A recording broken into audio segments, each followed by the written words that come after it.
આજરોજ વહેલી સવારે રાજકોટ તાલુકા પોલીસ સ્ટેશનના પુનિતનગર વિસ્તારમાં એક હત્યાના પ્રયાસનો બનાવ બનવા પામેલ, જેમાં ફરિયાદી પરીક્ષિત ઉર્ફે પરેશ બળદા તેઓના મિત્રો સાથે સવારના 5-5:30 વાગ્યાની આજુબાજુ તેની શેરીમાં ઊભા હતા. ત્યારે એક સફેદ વરના ગાડીમાં સવાર 4 આરોપીઓમાંથી એક આરોપીએ પિસ્તોલ કાઢી આમાંથી એક ફાયર કરી ફરિયાદી પરેશભાઈના ડાબા પગ ઉપર એક ઈજા પહોંચાડી હતી. અને એના પછી રાજકોટ તાલુકા પોલીસ સ્ટેશનમાં બીએનએસની કલમ 109(1), કલમ 3(5) અને આર્મ્સ એક્ટની કલમ 25(1)B, A અને 27 હેઠળ ગુનો દાખલ કરવામાં આવ્યો હતો.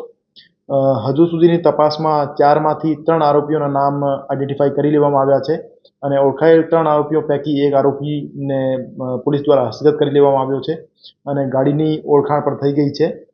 અને પકડાયેલ વ્યક્તિનું નામ સોહેલ ભાણો છે અને ફરાર આરોપીઓનું નામ સમીર ઉર્ફે મુર્ગો અને તેનો ભાઈ નવાજ છે. એફએસએલ અધિકારીની હાજરીમાં જગ્યાનો પંચનામો કરી લેવામાં આવ્યો છે અને ત્યાંથી એક ખાલી કાર્ટ્રીજ કબજે કરવામાં આવ્યો છે. આ બનાવ બનવાનું કારણ એવું હતું કે ગઈ 14 જાન્યુઆરીના રોજ ફરિયાદીના મિત્ર કિશનભાઈ ડોડિયાની પત્ની રાધિકાબેનના ઘરે ફરિયાદી પરેશ અને આરોપી સોહેલ ભાણા વચ્ચે મારામારીનો બનાવ બનવા પામેલ હતો, જેમાં સોહેલ દ્વારા માલવીયાનગર પોલીસ સ્ટેશનમાં આ કામના ફરિયાદી પરેશ વિરુદ્ધ એક મારામારી અને રાધિકાબેન દ્વારા છેડતીની ફરિયાદ પણ દાખલ કરવામાં આવી હતી. આ બાતનો ખાર મનમાં રાખી આ બનાવ બનવા પામેલ છે એવું પ્રથમ દ્રષ્ટિએ જાણવા મળેલ છે.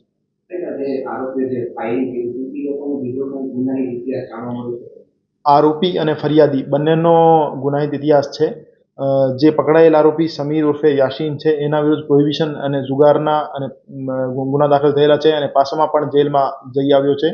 અને જે ફરિયાદી છે એમના વિરુદ્ધ પણ 10 ગુના દાખલ થયેલા છે, જેમાં અટેમ્પ્ટ ટુ મર્ડર, પ્રોહિબિશન, મારામારી, અપહરણના જેવા ગુના દાખલ થયેલા છે.